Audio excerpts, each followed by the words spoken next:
quick disclaimer to the teacher who's reviewing this and watching this. I just want to let you know that bit of acid reflux or whatever. I want to let you know that this has been edited. The speech itself has been unedited. That'll be on long uninterrupted clip. But there'll be some stuff here at the beginning, which I'm obviously editing. I'll be cropping it so that way stuff I don't want people to see isn't being shown. And at the same time, like the edge of my desk is sitting right there. You can kind of see it. So, well, you won't be able to. I've edited it. So yeah, just wanted to let you know there is editing. None of the speech has been touched. Just had some stuff I wanted to put into the video for people who might view my channel and enjoy its content or whatever, and then want to see something like it. Having said that, let's get into it. Now the speech presented by David Staffen. Why the Sony PlayStation Portable is the best handheld system you can get on the secondhand market. I've had to reshoot this several times because I messed up. So, this is practice, everyone. Hi, my name is David Staffen, and today I'm going to explain to you why the PlayStation Portable is the best system on the secondhand market right now that you can buy for your gaming needs. Now, granted, I want to say it is the best handheld on the market for this type of stuff. The reason I say that is because home consoles will always trump handhelds no matter what you do. Unless, of course, you make something like the Switch where it is a handheld and a console. So, you know. With that being said, I want to now talk about a few things when it comes to this system. I want to talk about its sheer power that this system had, being one of the most advanced systems of its time. The fact, it's kind of the history of where it's set in, and that one I might get to first, and then the homebrew capabilities of this system that really makes it shine, that really gives it its finesse, that other systems, and handhelds especially, didn't have. Now, at this time, the iPhone, I think, had just recently come out, so smartphones were just becoming a very big thing. Before that, Java-based smartphones were the smartphones that existed, and they weren't very good for gaming. So you didn't have anything really handheld other than something like a Game Boy Advance or a Game Boy Advance. There weren't many competitors. Now, at this time, the Nintendo DS had come out. Now, this was released in November 21st of 2004. This system boasted a lot of weird and wacky stuff. It was kind of a big thing for Nintendo, having backwards compatibility with Game Boy Advance games, but no other games. Bummer. And having a dual screen thing where the bottom was a touchpad. This opened the door for a lot of new things, but a year later, here in America anyways, released the Sony PlayStation Portable of March of 2005. I guess it really wasn't that far into the year, so not even that much longer. This system boasted a lot of new things that even the DS couldn't boast. Though the DS had a touchscreen and a weird backwards compatibility thing, this system was the first system Sony had ever released, the first handheld system Sony had ever released. On top of that, it boasts a large amount of features. An adjustable backlight, which, guess what? DS didn't have. It was also the first to do an optical disc tray as its main way of loading up games. It had Wi-Fi.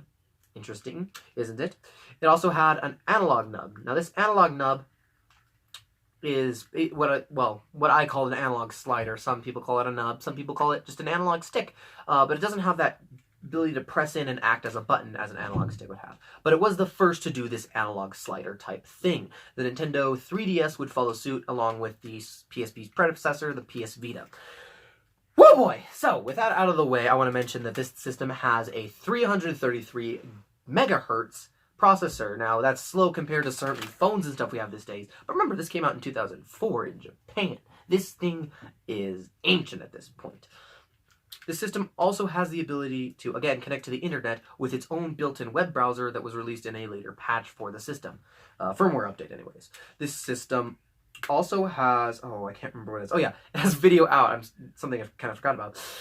It has video out, which was the first handheld system to do so. And the video out was a very major component in making this system a success, and is another reason you should have it on your shelf. Because with that, you can play Sony PSP games in close to HD resolution. If you buy an upscaler, you can have it in HD resolution, as this system had a 16:9 aspect ratio. Other systems at the time had something closer to a 4:3 aspect ratio. But I want to mention at the time there was only the DS and the Game Boy Advance, so there wasn't too much to bank on. Now with that, and with all that out of the way, let's get into the actual games itself. The games for the Sony PSP, because they were disc-based, were these small little discs that were covered in a plastic shell. Out of what I know, they were relatively cheap to make and could hold about 2 gigabytes of data. Compare that to the Nintendo DS, which was the other handheld at the time. Its cartridges can only have about 500 megabytes of data on it. Some pushed the limit and got it up to about 700 megabytes, I believe. But those were a rare instance. These discs are a fourth of the size of a normal DVD, as you can see here, and about the same, about a bit smaller than a GameCube disc, if you know what that is. This would just sit comfortably. Now this disc just sits comfortably in the system. You just plop it in like so, bam, you're ready to go. With all the features this system had that the Nintendo DS later received in a whole hardware revision, this system had on day one. And with that, I want to mention that this system actually only has 606 games. But the game collection for the system is far more diverse in terms of what was made for it. Though the DS had more innovative games, it had games that were directed towards children, towards the casual gamer. People who really wouldn't play at games otherwise. This system, though, was marketed more towards teenagers and adults. So most of its game collection is rated T through M. However, it boasts a large collection of games that were made for kids, games that could be easily picked up and played by anyone. And with this collection being, the collection being this diverse, the Sony PSP had a diverse collection. Within its 606 official games that were released, it was able to have several M and T rated games. This console's audience was pushed more towards teenagers, making it more of a pickup for my audience today. As people who want more mature games can't really get it on the Nintendo DS. The few that were available were all either horror or psychological drama, or the more teen-oriented games were just far and few between. This system was made with the purpose of getting teenagers playing games once again and having an amazing time. On top of that, it intended to bring back fans with its amazing feature to run Sony PlayStation X games. This is an amazing feat that no other handheld before or now has been able to accomplish. The discs look like this because this fell out and I might as well talk about it. But the system, because of the complexities of the PlayStation 1, it would only make sense for the people who created it to create a handheld that could run it. But the amazing thing about that is, that means it has the sheer power to run pretty much everything before that. That leads us into homebrew. With a simple mod, and when I say modding, a lot of people think, oh, you mod your console, lets you cheat or whatever. Modding a console just means you can run unsigned code, meaning you can run emulators, custom homebrew games, your own game backups. So if you don't want to lose games, you can back up your own games and run them off the system while keeping your games sitting nicely. It's more of a collector's thing, but you can go for that. Now, having said that, that was a big deal. Because this thing is so easily hacked, piracy ran rampant on this thing.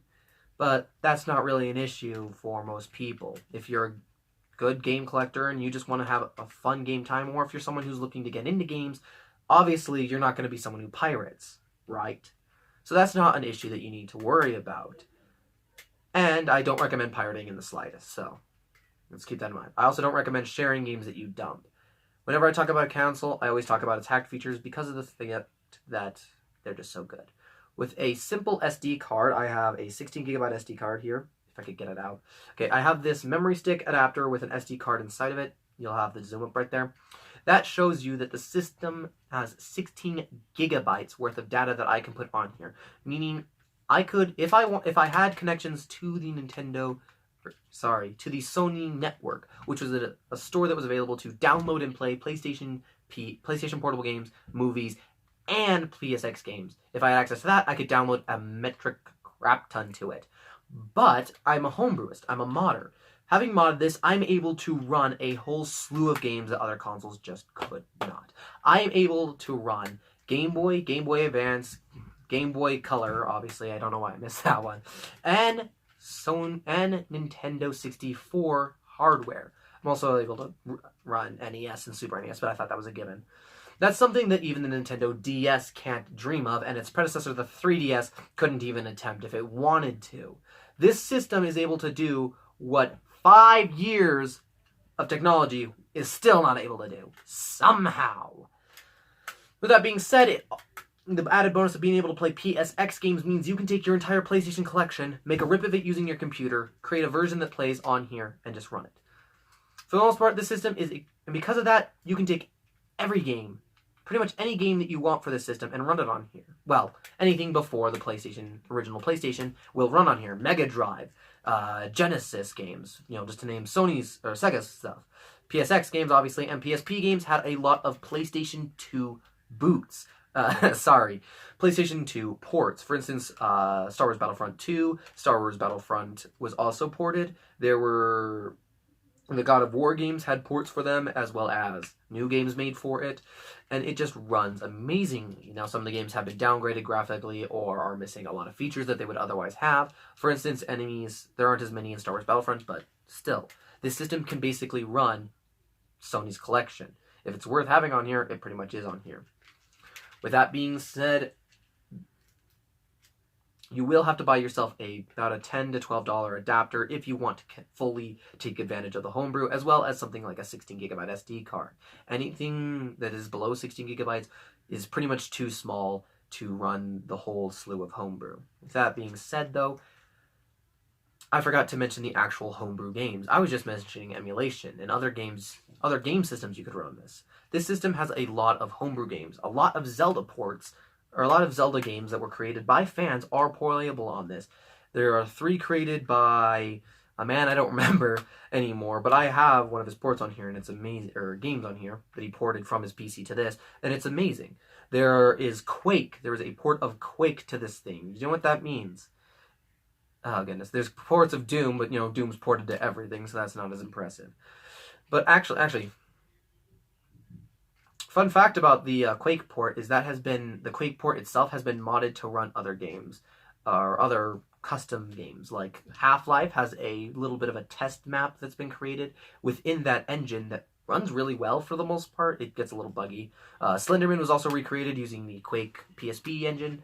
There were also games like Magic the Gathering, or in this case, Wagic the Homebrew is the name of the homebrew application, that lets you play Magic just on the go. This thing also has a lot of wonderful managers. A replacement for the home menu if you really feel like that. I don't like that personally, but go with your dreams. As well as stuff like modification managers and stuff like save stating. Being able to save the game at any point, no matter what you're doing, and boot it up from any point as well. The system had a whole slew of plugin features, which were simple files that you just had to add to the system's SD card in the plugins folder, and you would be able to do a lot more stuff with it. For instance, being able to plug in an external controller, USB controller, just by going clink, plug, done. Or other stuff like that. Now, if I haven't convinced you yet, this system nowadays goes anywhere from $60 to about $80. The closest system to do that now is the Nintendo 2DS, which again, even though it is new-ish, it doesn't have near as much power as this system does.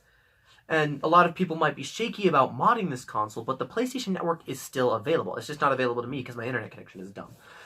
But it is available to people out there. So you can still download and play PlayStation games and play PSX games as well, giving you the ability to open up and check out a bunch of game systems without ever having to buy a second system.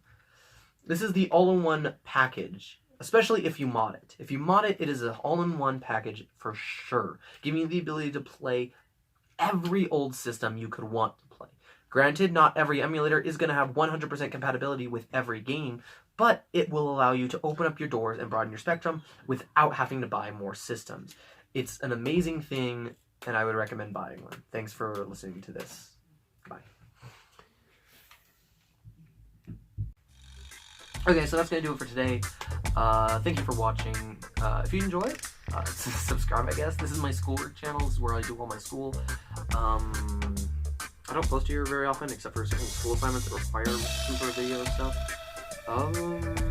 But I have a lot of fun school stuff if you want to go check it out. Now, if you're like a friend of mine or someone who's subscribed to my channel, I actually have a second channel. You might not know this, but I do. I have a second channel. If you're curious about what's on it, any of the goofy fun stuff you see on here, on this channel here, on David Stafford, it's on there. This channel is called Odd Davidster. It'll be in the description. You can find the link right there. You'll find a link on the end card. You'll find a link. Okay, those are the only two places. Now the reason I say that is there's a lot of stuff that I like doing that it seems like no one sees. Like, there are 2 views on certain videos which I really liked and I'm really proud of, but they don't do well because no one knows that they exist. So I've noticed a lot more people tend to see those videos if they get the videos from here. Like, if I have an end card on here, then they tend to see them. But yeah, so what I'm going to be doing is having an unbiased review. This is the reason I'm plugging that second channel, because I'm going to have an unbiased review of the Sony PSP and the Nintendo DS. Okay, more or less unbiased. I'm going to be going in depth on why you would want one, like the DS had 2 screens, maybe like 2 screens, maybe like its clamshell design, maybe it's like the fact that the screens don't get scuffed. We'll be going more in depth with that type of stuff on the second channel. I won't be doing that here because that's stupid. The second channel has no regular upload schedule, by the way, so I might post it a week from when you see this video. I might post it 6 years from when you see this video. Not that infrequently. But yeah, yeah. If you liked it, I guess go to that channel and subscribe. Don't subscribe to this channel, go to the other channel. That one's so much better, so much more fun stuff. I think that's everything I wanted to say. I'm gonna make some weird stuff. If you don't like it, sue me.